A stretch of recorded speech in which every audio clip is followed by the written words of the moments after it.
left for Christmas shopping. 11 days left to fill the stocking. 11 days left for Christmas shopping. Only got 11 days more. Hiya! Christmas is just around the corner. Only 11 more shopping days. You better hurry. Shopgear.com. The following is a presentation of the Gear Radio Network.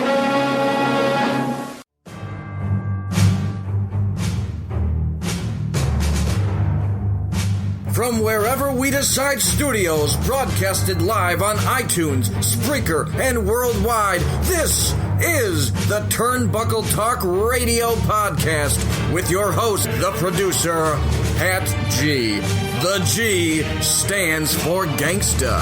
And now kick back and get ready for the eargasms.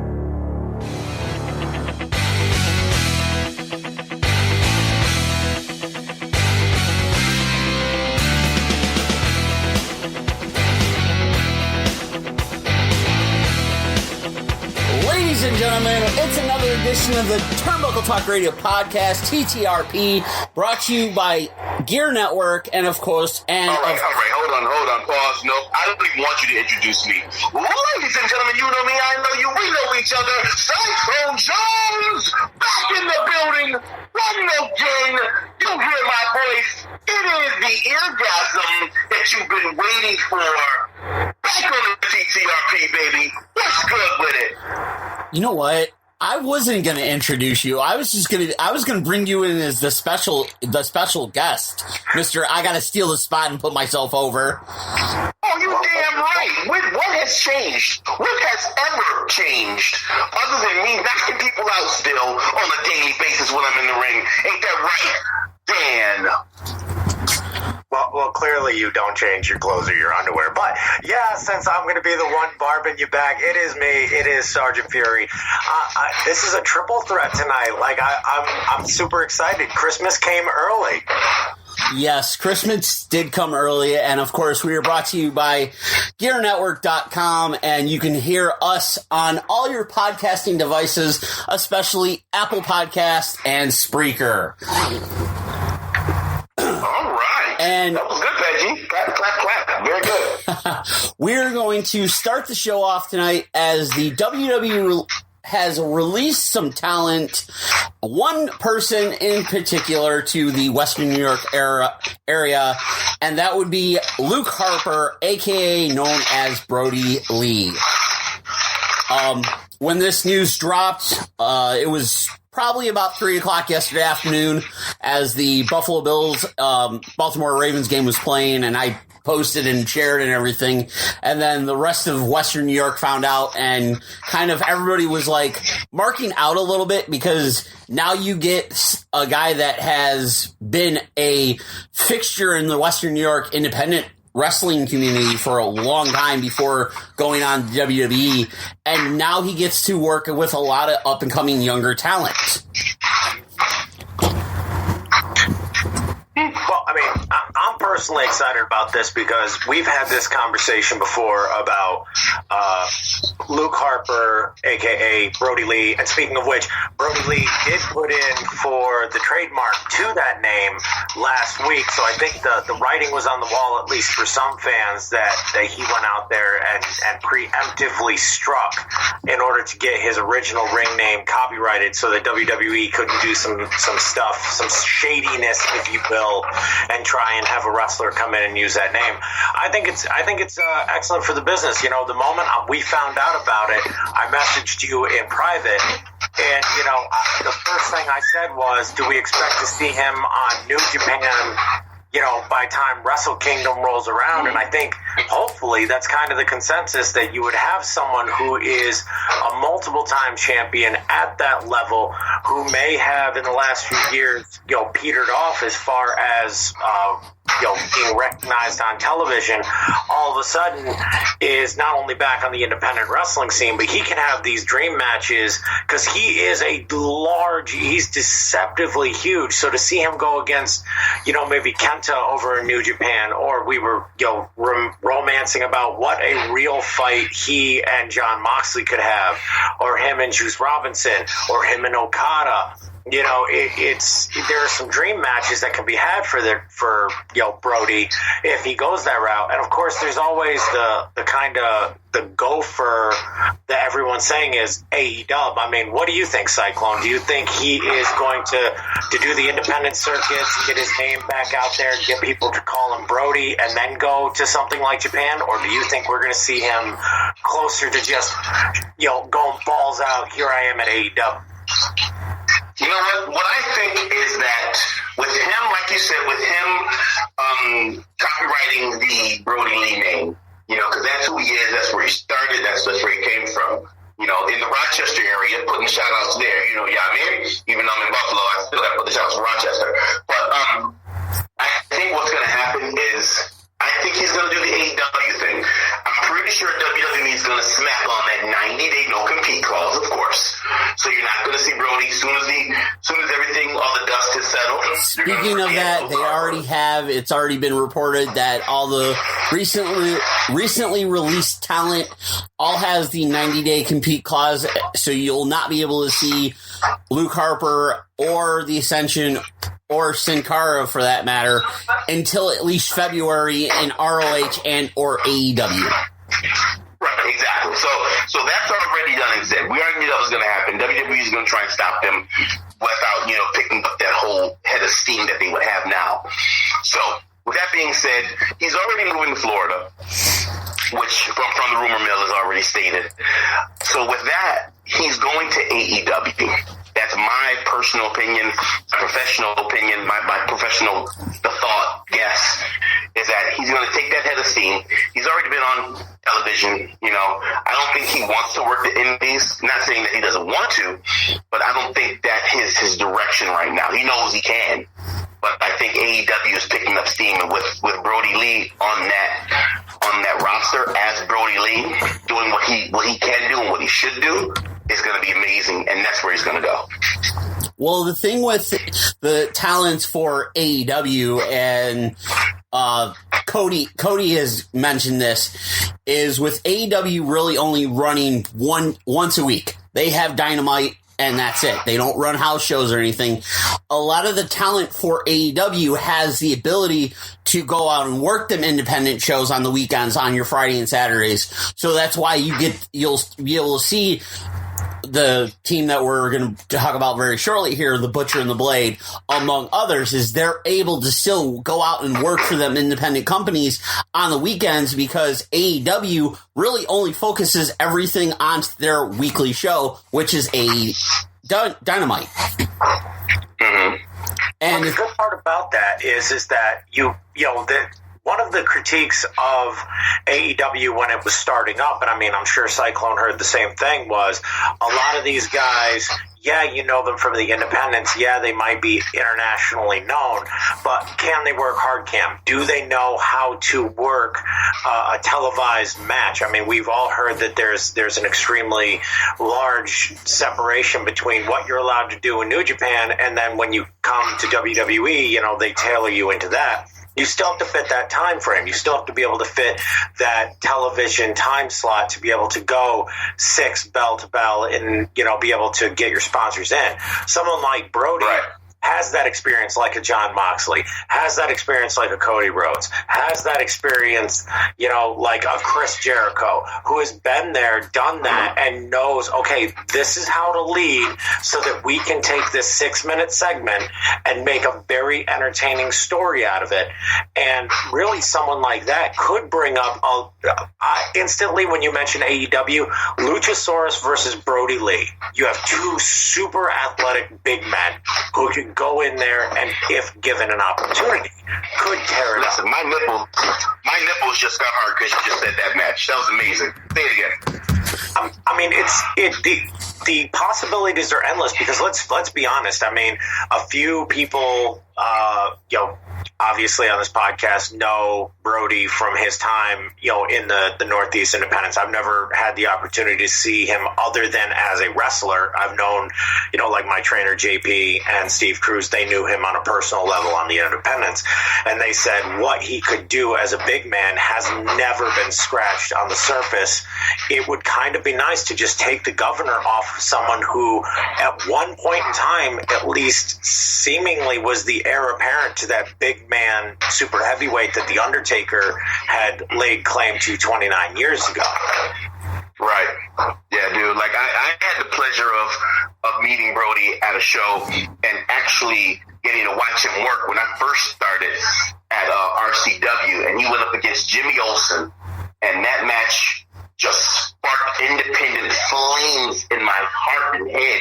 It was an amazing match. And, and then just to share a locker room with Brody and what company was that? BCW was also fun. You know what I'm saying? Like just to chill and just learn, man. I mean, I was young still, in the business, and it's just amazing. So he is an amazing talent that anywhere he goes is going to be something of, nothing short of awesome. Absolutely.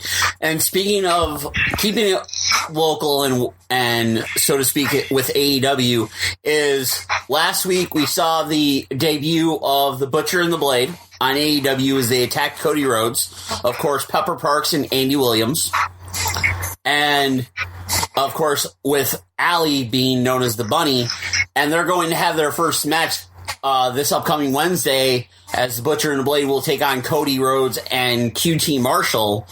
And this is a big move for them because, yes, Pepper Parks was known as Braxton Sutter in TNA, so he has that pedigree of being on television and everything.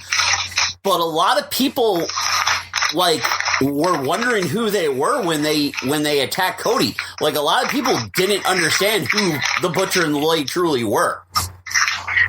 So with that, it bothered me because when the Butcher and the Blade came out, Jim Ross didn't know who they were, and it made their introduction kind of stupid because Jim Ross didn't know who they were. But what's the other guy's name? Excalibur. Color commentary.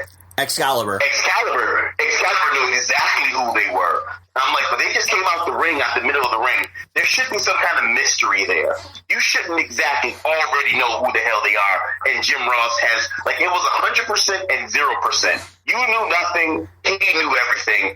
It didn't go well. I think the introduction into AEW, personally speaking, did not give a spark of, I want to see this now.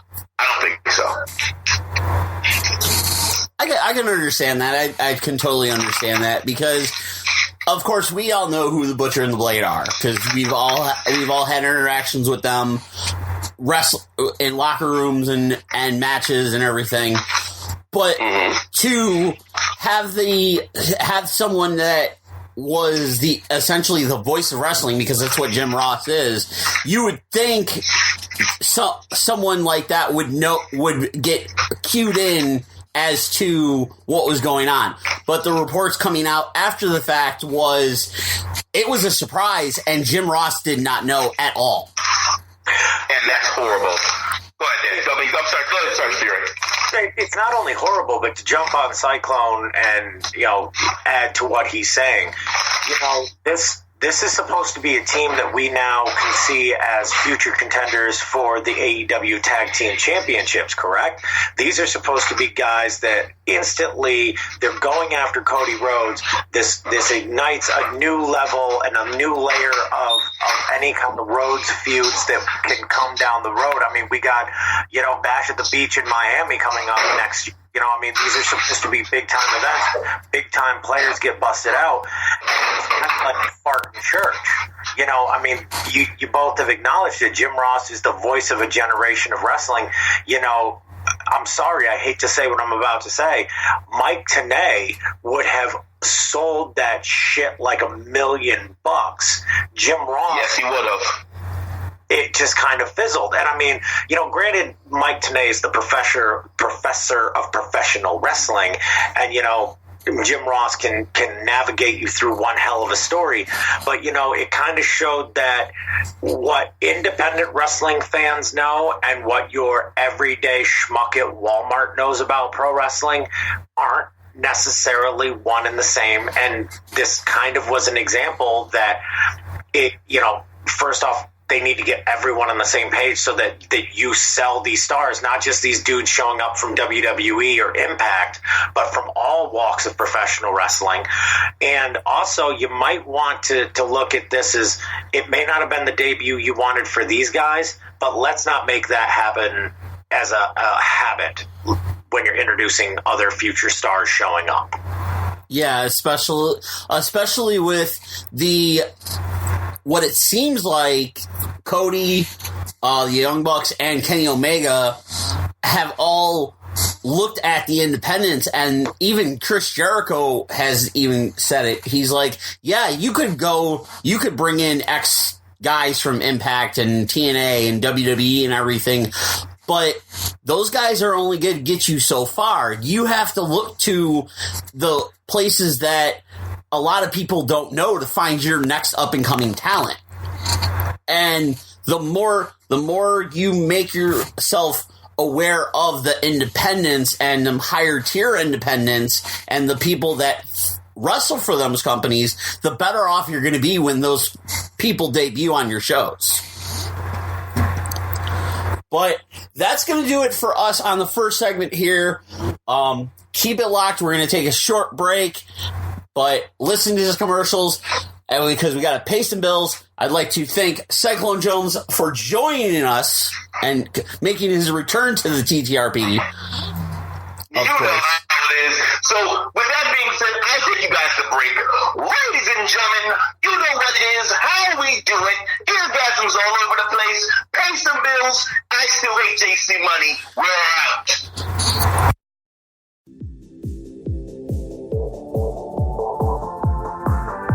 Ladies and gentlemen, it is Pat G from the Turnbuckle Talk Radio podcast. And no, we're not talking pro wrestling today, but we are talking sports hoodies, NFL, NBA, MLB, NHL, soccer, and much more.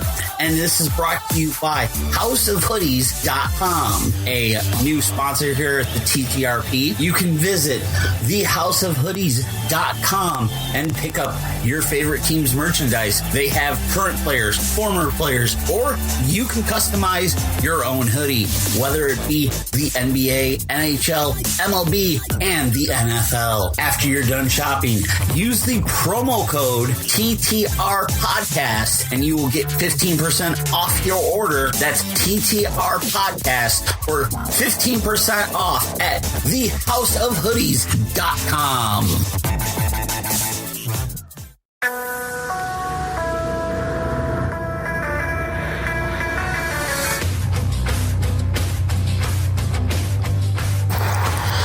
Ladies and gentlemen, we are back here on the TTRP.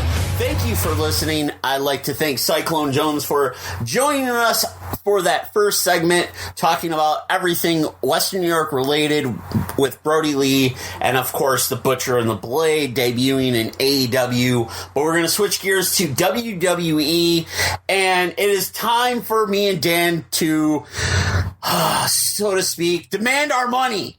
I want my money. I want my money, you sons of bitches. I'm tired of you listening to our stuff and then stealing our stuff. Stealing our ideas, our internalizations to our microphones that you steal. Stealing motherfucker. Oh, so angry. Yeah.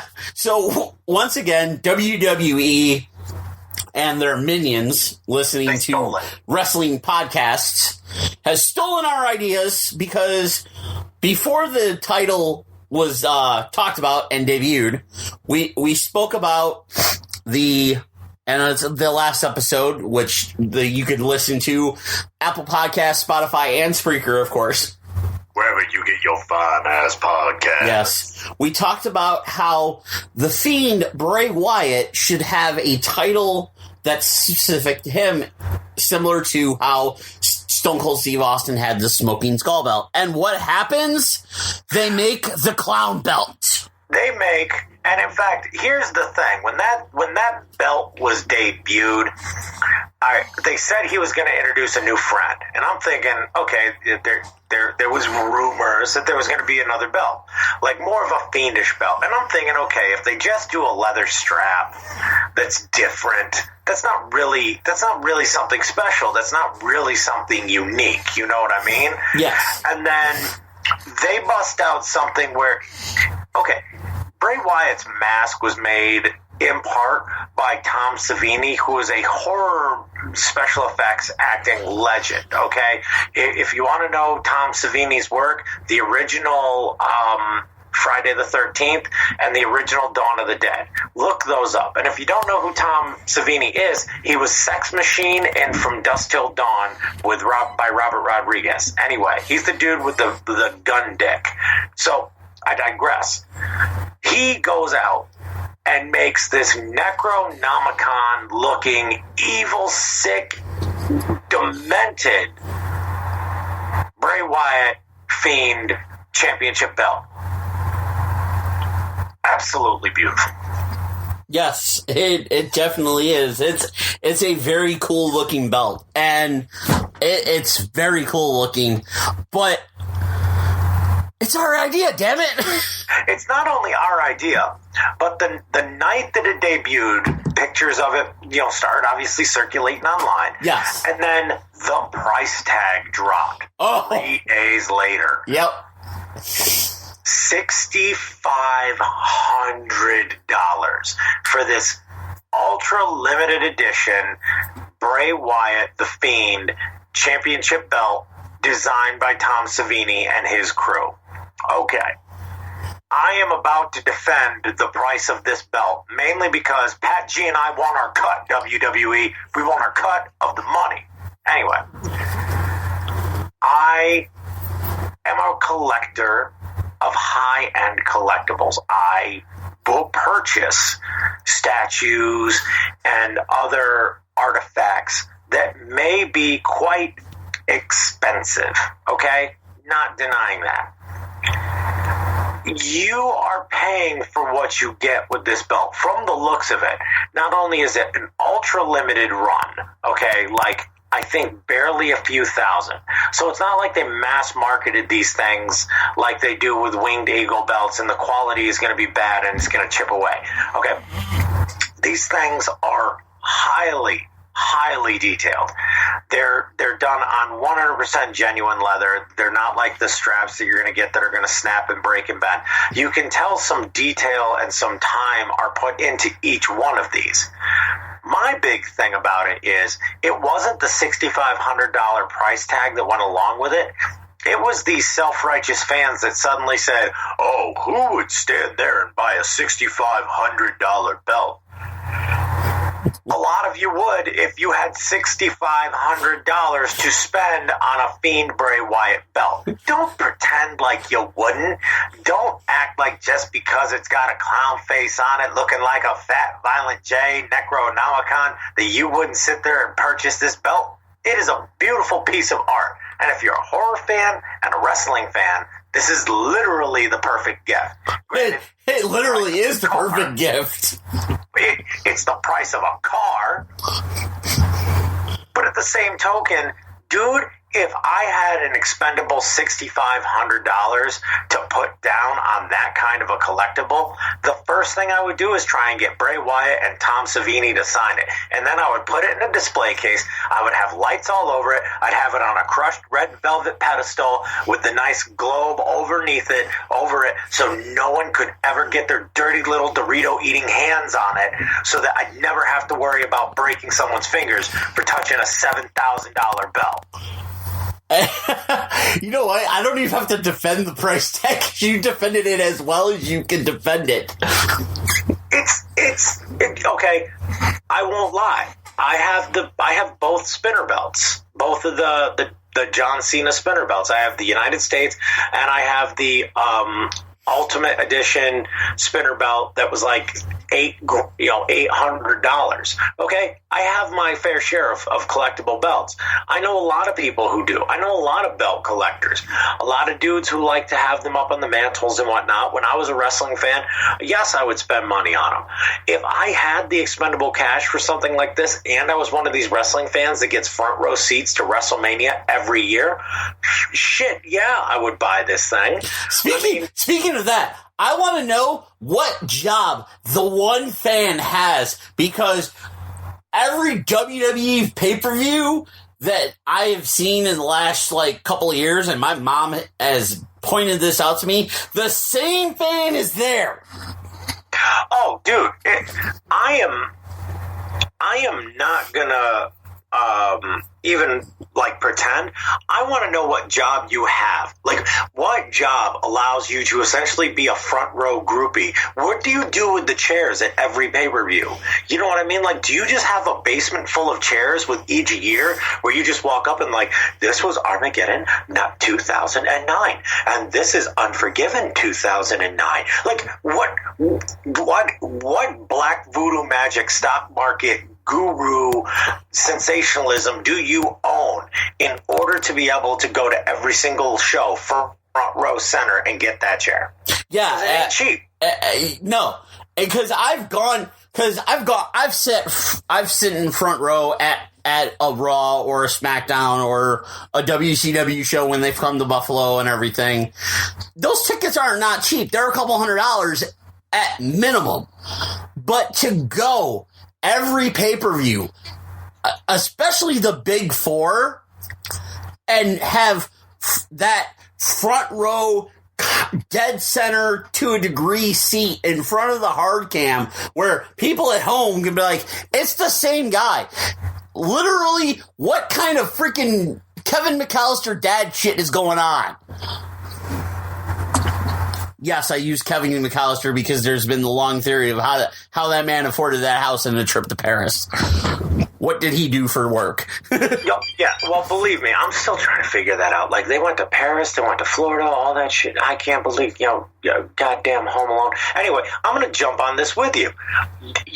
There are certain fans that, if you go to WrestleMania every year, okay, when I say this dude, I don't know his name. If you listen to this podcast, please contact us. Pink shirt, and I believe it's his wife, green shirt. Okay, he's the dude that for the last 30 years has worn a fluorescent pink, highlighter pink shirt. He's bald, he's tan, and his wife is shoulder height to him, and she wears a sun hat, and she has a neon green, highlighter green shirt. Oh yeah, I know who you're talking about. Okay, at WrestleMania 23, they were the ones who were literally golf clapping The Undertaker when he beat Batista. You know what I mean? On hard cam side. I see them at almost WrestleMania in the same exact spot. I want to know what your job is, dude. I want to know, are you an investment banker? Are you a financier for WWE? What do you do? Because, that is the ultimate fan thing that I would think of if you were able to pull off getting seats at WrestleMania front row like that every single year. Yeah, absolutely, because that right there for any wrestling fan, whether you like the WWE or not, that's the ultimate bucket list item right there, is to be able to sit front within the first 3 rows for WrestleMania. Yeah, I mean, I was for WrestleMania 26, I was, not on the floor, but 3rd row in the first set of stadium seating on hard cam side. And I mean, I'm not going to tell you how much those tickets were because they came with the package deal, but the package was expensive. And I think the individual ticket was something if I'm not mistaken, it was I'd have to say it was almost $500 for that seat. So it's you got to think and I didn't even get a goddamn chair. You know what I mean? It's to get just that was expensive, and let alone these people that do it year after year after year. But then again, there's people we know that do Disneyland year after year after year, or Disney World. And the cost of that every year. It's it's a vacation destination. And to be blunt, I would like to go to All Out in Chicago every year. I mean, that's, I think, going to become another destination as well. Or actually, if you really wanted to look at it, imagine being a fan with front row seating at Wrestle Kingdom, and then a fan with front row seating at WrestleMania, and then a fan at front row seating with All Out. Oh, God. Dude, that would be like doing Starrcade and WrestleMania in one calendar year. Yeah. Back in the day. Pretty much. That's the equivalent to it. And the funny thing is, you bring up, like, we talk about ticket prices and everything. AEW's kind of starting to have problems with that. How so? They announced the show, I think it's January 29th. It's in Cleveland. It's at the arena on Cleveland State University. There's been reports that they're having trouble selling tickets for that show. Well, I mean, the one thing that we've talked about on this podcast is, it's a brand new product. It's going to be a hard sell. Yeah. And, I mean, people want the best entertainment possible. And, I mean, this is a brand new wrestling promotion. This is brand new to a lot of people. And they might not have that big of a following in Cleveland. This might be a thing where it's a slow build. So far, they've stayed on kind of like the East Coast, Chicago, notwithstanding, but they've kind of stayed on the East Coast a little bit. This may be one of the first times where it doesn't work out well for them, but it would be a learning experience, because this is barely the first quarter that they've been a company. Yeah. And it's funny that you mentioned that, because, I was listening to, I'm a huge movie fan. We talk about movies all the time. The latest, and this also is kind of ironic because they were recently appeared on AEW, the Jay and Silent Bob reboot film has got a road show that, essentially Jason Mewes and Kevin Smith are touring the movie at different theaters, and then they do like an hour-long Q&A afterwards. And they're finding that they're having sellouts all in these places, but then there'll be these weird little pockets where you think they're going to do well. And they're not selling. And it's like, they'll start to sell a little bit, and then like it teeters off. It's like, some places are just really weird and really fickle, but conversely to that, on the flip side of that, WWE house shows as well haven't had the greatest capacity over the last, 6 to 8 months. So it could just be one of these things where there's an oversaturation, or it's just wrong time to try and get in, another event or something in your area when you already have stuff that's going on. Yeah, well, when I saw the report about them having trouble selling tickets in Cleveland, one, you're running the arena at the college at Cleveland State University, which is essentially in downtown Cleveland. Two, you're running the show basically a week after, probably 2 days after the students come back to school. Because generally most students, I don't know about Cleveland State, I know most colleges generally will start the spring session like that last week of January. That's kind of the norm, and you're right, that might be a bad time. It might just be a bad venue as well, I mean. Oh no, it's not a bad venue. I've been there I've gone there for basketball games. It's a really nice venue. Well, I didn't mean necessarily bad as in like it's a shithole. Yeah. More bad as in, it might not be a pro wrestling venue. Yeah, it potentially, but also look at the time of year as well. Is like we're Christmas, holidays, students really aren't there. So, you know what? Probably in the next couple of weeks, tickets might kick back up because students are going to be coming. I guarantee you there's wrestling fans among the college kids. Oh, yeah. I mean, that's another thing is that professional wrestling, they were talking about in mid-November, there was kind of a lull with the ratings as far as both AEW and NXT go. And then after Survivor Series, both went back up. I mean, it's the time of year. You have to think programming. This is going to be unpopular to say on a professional wrestling podcast, but didn't Frosty the Snowman on CBS beat SmackDown's ratings a couple weekends ago? I think so. It did. Frosty the Snowman beat SmackDown. Let that sink into your brains for like a second or two. Also, both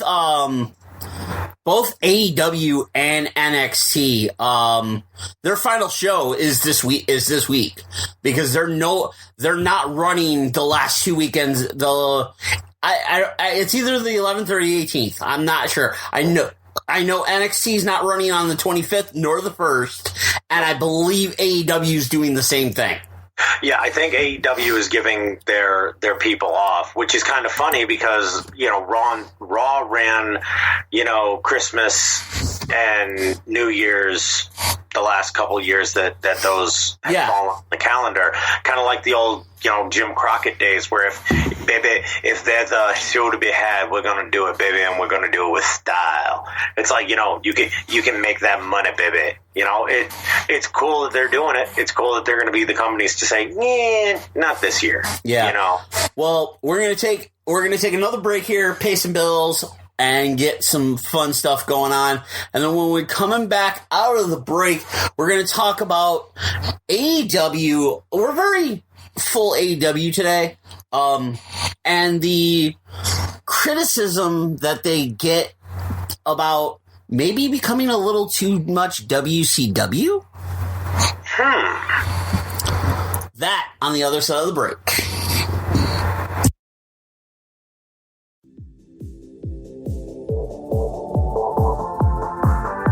Ladies and gentlemen, it is Pat G from the Turnbuckle Talk Radio podcast. And no, we're not talking pro wrestling today, but we are talking sports hoodies, NFL, NBA, MLB, NHL, soccer, and much more.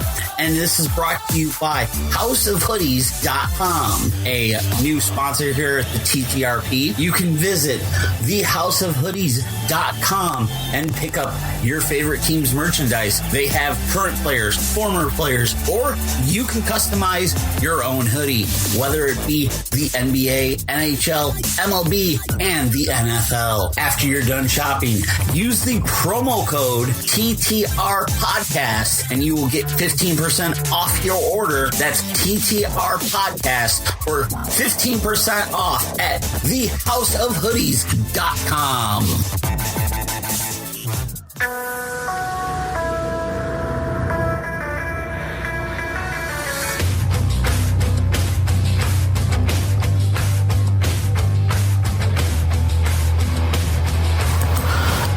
Welcome back. TTRP, Pat G, along with Dan Fury here. Turbo Talk Radio podcast brought to you by GearNetwork.com. You can listen to us on Apple Podcasts and Spreaker. Recently found out those two are the highest, most popular medians for our podcast. Well, I'd like to thank all of our listeners for tuning in every single week when Pat G and I talk all things wrestling, because, it really is a loving community of professional wrestling fans they can be. And, it's such a diehard group, and we thank you from the bottom of our hearts for tuning in to every episode and, letting us give you our opinions about everything professional wrestling. Absolutely. And of course, for those listening on Apple Podcasts, Spreaker, of course, any other method that you listen to your podcast, you can visit us on Facebook and like our page, facebook.com/Turnbuckle Talk Radio Podcast, and follow us on Twitter at Turnbuckle Talk, Turnbuckle_Talk on Twitter. But getting back to the statements in hand, AEW, All Elite Wrestling, and the criticism that they've been having, that they're starting to give the sense of becoming a little too much WCW. Now, I guess my question for those who would say it's becoming a little bit too much WCW. Now, is that how are they judging that? Like, what is their basis that this is becoming a little too WCW? Right now, it's one of the things of it's a lot of people kind of like look at it as maybe becoming a new WCW, similar to because the names that they're using and everything. But my main argument towards this is Cody Rhodes isn't trying to become what WCW was. Cody Rhodes is using the names of things that his dad created. Everything that his dad created, from the Bunkhouse Brawl to Bash at the Beach to Super Brawl and much more. Cody Rhodes is out there trying to get the rights to and get his name locked in ownership of these things so he can use them. I know a lot of people freaked out with Bash at the Beach. I mean, I certainly did, and I do know. When I saw that, I was like, "What? Who? What? Where? What?" Like, first off, who at WWE got fired that day? Yeah, like, who at WWE lost their job? Because to me, you would think that something as iconic. I mean, they've been using Starrcade for the last couple of years. Yeah, but who let that one fall through their fingers? Just like Halloween Havoc. Who let that one slide? Like, those are iconic WCW pay-per-views. And I think you really hit the nail right on the head. It's not so much that Cody's trying to bring back the warm, fuzzy feeling that was WCW, as much as, they're his dad's. They're his dad's property in a lot of sense. The Great American Bash, even Vince McMahon acknowledges the creative genius behind some of his stuff. It's extremely catchy. It's almost Americana. Halloween Havoc, Great American Bash, Bash at the Beach. It's like these things, Super Brawl. These things were all Dusty creations. So it would make sense that Dusty's kids would want to keep that legacy going and not have it collecting mothballs on a shelf. Yeah, absolutely. And this is the thing is, like you said, who got fired from WWE that day? Cody Rhodes actually owns the following things: the American Dream, because he got the copyright for the American Dream and his dad's name in Dusty Rhodes. The American Nightmare, Battle Bowl, Bunkhouse Stampede, The Prince of Wrestling, and The Match Beyond. The Match Beyond, of course, in reference to War Games, which obviously WWE is not letting go. Oh yeah. So Cody got the other half of it. Which, good for him to be able to do that, because I think fans would say, okay, we see what you're doing. You're trying to imitate that. It's like, nah, like any real person would see, you're trying to get Dusty's legacy back in a lot of ways. I'm cool with the copyrights that he's got. I mean, and some of the events that he's trying to get the copyrights to. Obviously, Bash at the Beach being one of them. But really, how cool was the logo for that? Like, how cool was the colors? That 80s kind of sleek, silvery pink and purple with the palm trees and all that other stuff. As soon as I saw that logo, I was like, I want to go to Miami. Yeah, like it was very like Miami 80-ish. Miami Vice. Yeah. It was Miami Vice. Yeah. And you cannot say that these guys don't have an eye and don't have their finger on the pulse of what's popular. And in fact, really tip of the hat right here. Cody Rhodes and the Young Bucks and Tony Khan remind me of a split up Vince McMahon in 1984. Okay. And the reason I say a split up Vince McMahon is, he's a larger than life business personality, and he had his finger on the pulse of the time, because you look at WWE when he purchased it from his father, he knew cable television was going to become the next thing that would launch professional wrestling into the stratosphere. But then he also looked around at the landscape of cable television and was like, well, what else is going to be popular?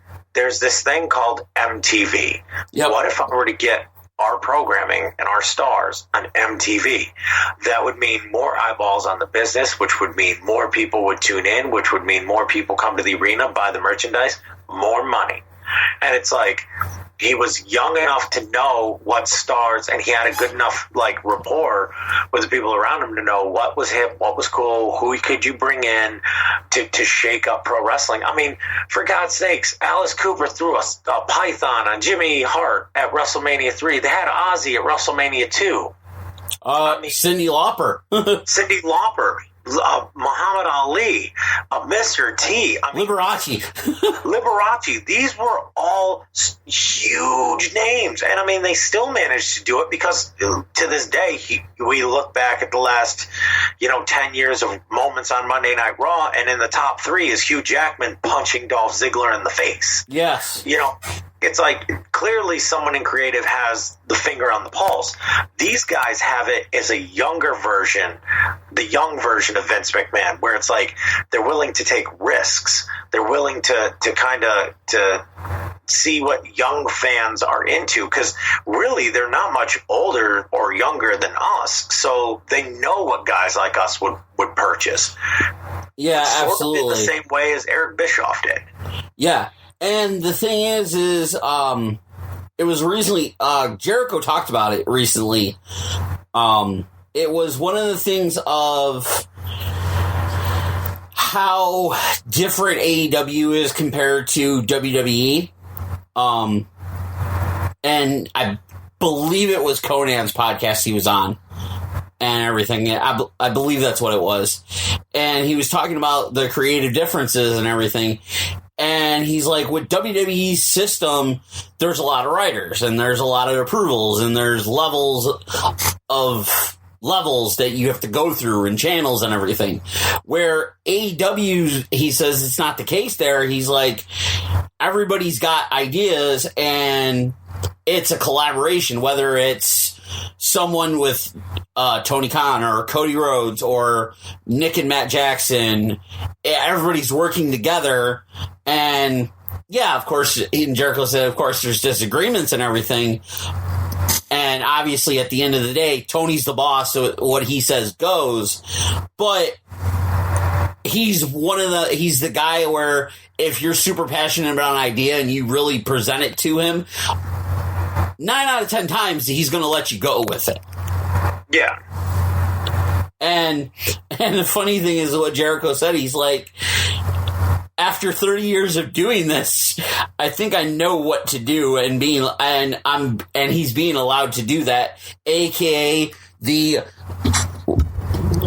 another so to speak, growth in the Chris Jericho character.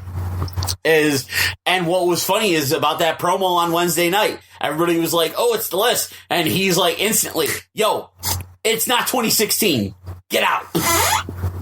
Yeah, and this is one of the things that I love about AEW programming is it seems like there is this fly by the seat of your pants, like, we're not telling you how to read a promo. We're just going to let you go cut a promo. Yeah. I mean, you could not have, and I know that there are some people who are going to be like, yes, you could have. There's no one who could have cut a Cody Rhodes promo like he did before his match with Chris Jericho, where he brought up, Cowboy Bill Watts and his father and Mike Graham, and brought up all this, behind the scenes thing where they were tremendous wrestlers and draws for their era, but they were bookers. And that's always been the asterisk by their name. It's like, that is kind of the unspoken thing where, like, we as wrestling fans have always kind of looked down on them because, oh, they were the champion for so long, and oh, they were also the booker. Vern Gagne, Fritz Von Erich. Yep. All these guys were, and Jerry Lawler. And I mean, the reason why, history lesson here, kids, if you don't already know, is, you couldn't trust your guy, your top guy wouldn't go to the next territory with your belt. So who is the person you could trust? Yourself. Yourself.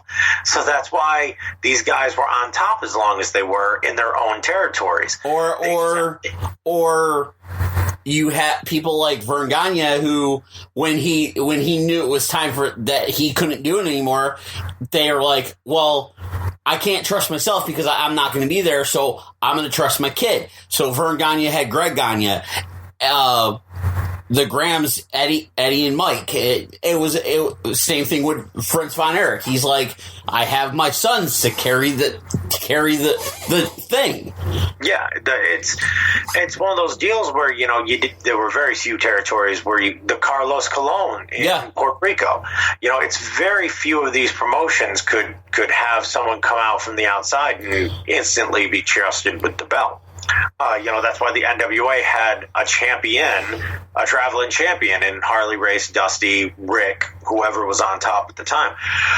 I look at any kind of complaints that people would have. Is there some similarities to Monday Nitro and Dynamite in production looks? Sure. Okay, mainly because Cody was a fan of it. Yeah, and that's the other thing. Like, Cody is a student of professional wrestling. Cody grew up during the Monday Night Wars. But one thing that I love about the set is they brought back the early 80s early 90s WCW ramp. Yep. He's bringing back these things that are like classic throwbacks to the heyday of the NWA WCW that he grew up in. And to be honest, that the ramp that they have has that classic feel of what TNA used to do in the back in the day, where you had the two entrances and one was for the good guys, one was for the bad guys. Yeah, and I mean, all of these things that they're currently doing are outstanding throwbacks because it's wrestling fans making a wrestling show for wrestling fans. You know what I mean? And I know that sounds very strange to say, but, you have wrestling fans who are treating wrestling fans with respect by giving them stuff that they want. You know what I mean? Yeah, absolutely. And I mean, and I find it funny that people are like, oh, well, he's just trying to redo WCW. Boo this man. No, don't boo this man. Like, they're literally 3 months into this experiment. It hasn't been 3 months. We haven't even hit the third month yet of this experiment. No, we haven't. And what's funny is AEW's growing. They're trying to get guys established, aka this upcoming week, Chris Jericho is taking on Jungle Boy. And a lot of people are like, well, if there's a ranking system, why is Jungle Boy, even a choice? Well, maybe because Jericho realizes the kid has got a massive amount of talent. You know what I mean? And he wants to put this kid a spotlight on him. You know what I mean? It's one of those deals where, remember, ladies and gentlemen, this is still professional wrestling. There still has to be stories here. And there still has to be stories, and you still have to develop talent. And AKA Chris Jericho knows this. This is why he's taking a young guy that's got a following in Jungle Boy that has some talent and skill and going to be like, you know what? I'm going to put you in the ring with me. We're going to show you to the world. Yeah. Same thing he did for Scorpio Sky.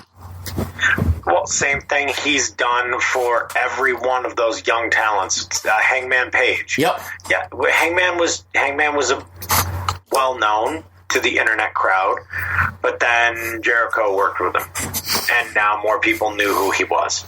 You know what I mean? It's like everyone who he works with their game is getting up. You know, there is a slew of guys that I would like to see Chris Jericho work with. And you know, Chris Jericho wanted to work with those guys back when there was lists of wrestlers from the independents where it's like, okay, what about this guy? What about this guy? What about this guy? Remember, you know, there had to be 3 thumbs up from all of the guys in order to have someone show up. So clearly, Jungle Boy got the thumbs up, and he's got a great gimmick. You know what I mean? Like Jungle Boy and Luchasaurus. The Jurassic Express is fantastic. Yeah, it's like, take my goddamn, when AEW Funko Pops start coming out, I want a Jurassic Express 2-pack for Hot Topic. I want a special edition Hot Topic Jungle Boy Luchasaurus 2-pack. If anyone listens to this podcast who steals ideas in AEW, make that happen and send us each a set. Yeah. Knowing them, they'll make it the Hot Topic triple set like the New Day one, and it'll be Luchasaurus, Marco Stunt, and Jungle Boy. If you do a triple set, still, I would like one. I will give you my address. I will forward you the address to send them. But we're gonna finish up here with some WWE news. Of course, today on WWE's Twitter, they announced the headlining acts for the 2020 WWE Hall of Fame, Batista and the NWO. Yep. Looks like X-Pac, 6-Pac, that's what I was going for. 6 is going to be a 2-time entrant into the Hall of Fame. And the first person to go into the Hall of Fame 2 years running. Yep, back to back. The only member of both WCW's incarnation of the NWO and, of course, D-Generation X. Of course. You have Hulk Hogan, who is now a 2-time entrant, Scott Hall and Kevin Nash, all 2-time entrants. Yep. But long and deserved, Batista is going to enter the Hall of Fame after retiring from professional wrestling last year. Yes, after having his last professional match last year with Triple H at WrestleMania. Well-deserved for Batista. And what's funny is Batista already named who he's going to have induct him. Which, you know, for me is a very good pick because it's someone much like Warrior. You know what I mean? Like, a lot of people were shocked when Ultimate Warrior made the selection of Linda McMahon. Yep. And he said he wanted it to be someone that he had a personal connection to who helped him out. And that's why he chose Linda. Dave Batista has asked for, if I'm not mistaken, Fit Finlay. Yes, he has. Who helped Dave Batista become a better professional wrestler during his time at OVW and during his time, you know, his early fledgling days on the roster at WWE. You know, for me, Fit Finlay is one of the first off, he should be in the Hall of Fame anyway. Him and Steven Regal are just, you know. Oh, absolutely. Fit Finlay has been the one of the main driving force behind the women's wrestling for years. Exactly. So for him not to get mentioned would be, or put in there would be a travesty. But for me, and this is just me throwing this out there, you know, I'm a Batista fan. You know, during that ruthless aggression post-war era that we went through into the modern era, you know, you have to give credit where credit is due. Dave Batista was a larger-than-life character. You know, he was the silent muscle of Evolution until he had his breakout moment at WrestleMania 21. But more importantly than that, you know, he had a breakout performance and really match of the night at WrestleMania 23 against The Undertaker.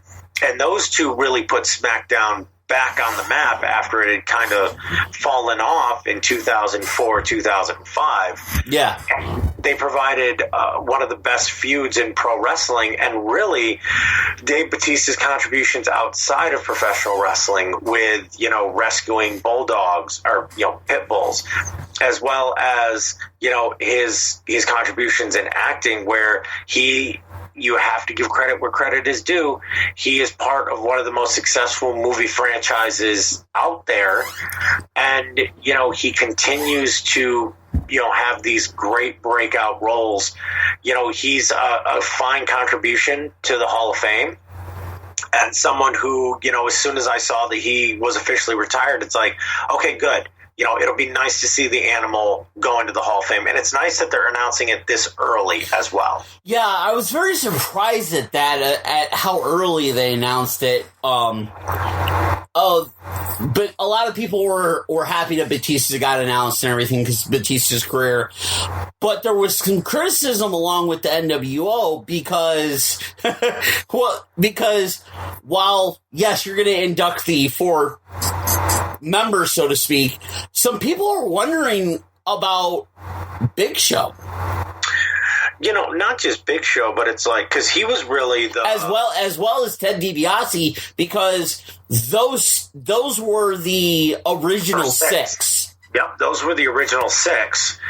And for me, if you want my opinion, they should be inducted, the first 6.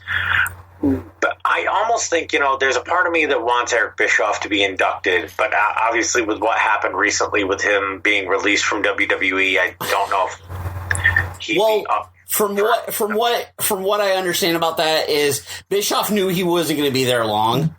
Yeah. And there's no animosity there. Yeah, so to me, Bischoff really ought to be inducted too. But I think an Eric Bischoff induction is its own separate thing. Absolutely. Not only should it be for his work, his contributions to Raw from 2002 until 2005 when he was one of the main characters, but it should also be his phenomenal run in WCW going head-to-head with WWE and his time in AWA. People seem to forget he was a stick man in... AWA under Vern Gagne, which technically which was completely surprising, just because the man had a sports coat. I mean, here you go. You look great. You have a sports coat. Come talk. Come do interviews. I don't know how. Well, you have a sports coat. You have a sports coat. That's all you need. The big thing with the NWO is I'd like to see. I understand just the 4 members or whatever but some of the tweets, some of the funny tweet responses to it is people wanting to see the entire NWO inducted just so you could, and they use the picture from like the Oscars where you have like the entire like cast and crew of everything. And it's just like, I just want the entire NWO just to see this. Well, it would be like, let's see, who would be inducted? You'd have Vincent, Virgil. Virgil would be a Hall of Famer. There you go. His rate would go up there. Yeah. Vincent, Virgil, Buff Bagwell, Scott Norton, IRS/VK Wall Street. Yep. Stevie Ray. Brian Adams. Yep. Disco Inferno, technically Wolfpack, Lex Luger. Yeah, Luger. Conan. Sting. Again. Yep. Oh, you know what? All right. Hold on. Let me Google search. Rodman needs to be inducted in the Hall of Fame this year. All right. Here we go. All right. Here we go. Scott Hall, Kevin Nash, Hulk Hogan, Ted DiBiase, Giant are the original 5. Yep. 6 being the original 6. NWO Sting, which was the storyline with the War Games.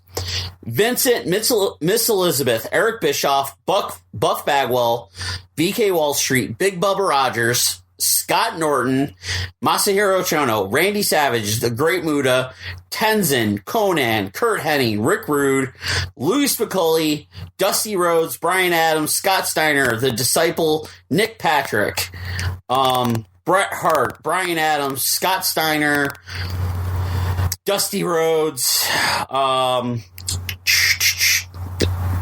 Stevie Ray, Horace Hogan, Barry Windham. And I'm just looking down at like the incarnations and everything and reading off names that don't repeat like 1,200 times.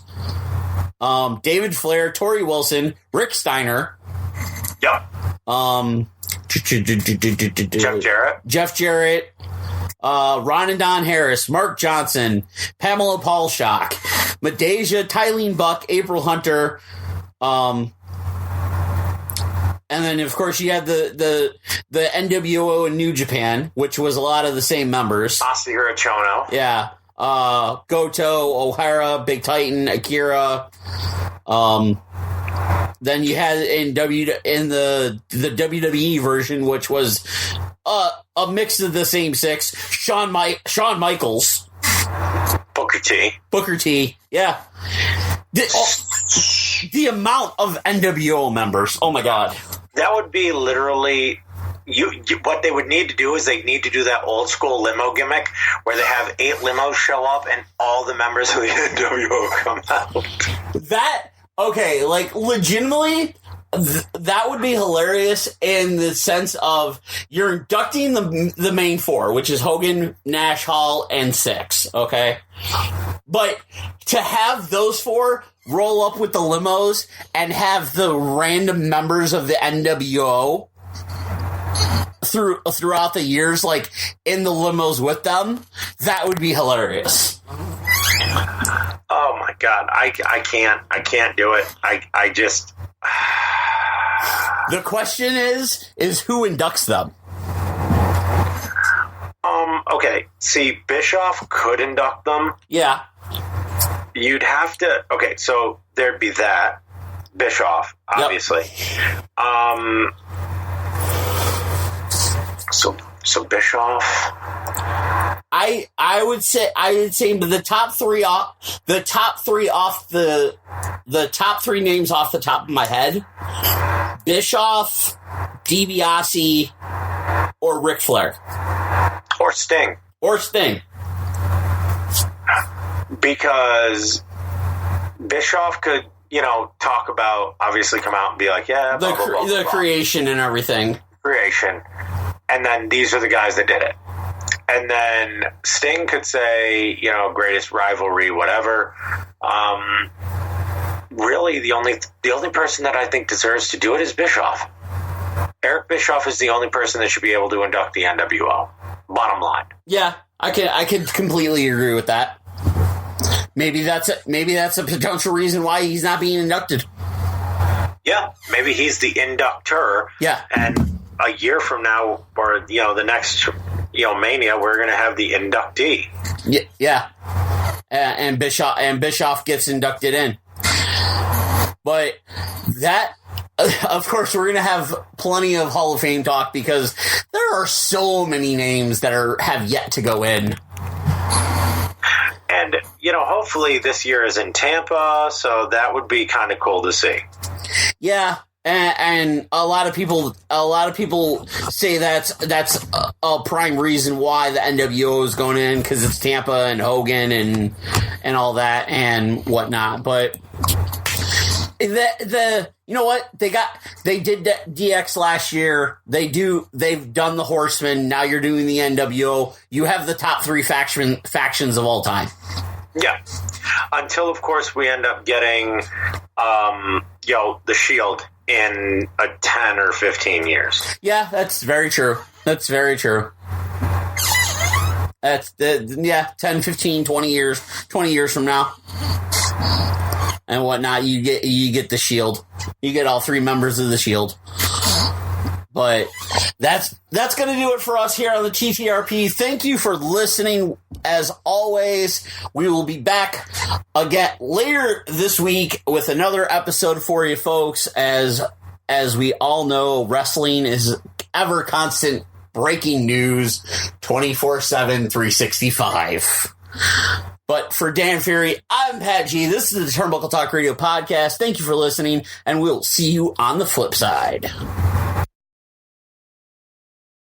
The Turnbuckle Talk Radio Podcast is brought to you by Gear Network and ShopGear.com. We can be listened to via Spotify, iTunes, iHeartRadio, and everywhere else you can get your podcasts. The TTRP introduction was done by Trevor Dugan. The show is hosted by Patrick Gancheski and Daniel Roberts. Post-production of the TTRP is done by Patrick Ancheski and John Cimino. If you'd like to follow us via social media, you can search Turnbuckle Talk Radio Podcast on Facebook. You can follow us at Twitter by using the name Turnbuckle_talk. Or if you have questions or concerns, you can reach us via email at turnbuckletlkradio@gmail.com. We'd like to thank you for listening to the Turnbuckle Talk Radio Podcast, downloading our episodes, following us on social media, and interacting with us.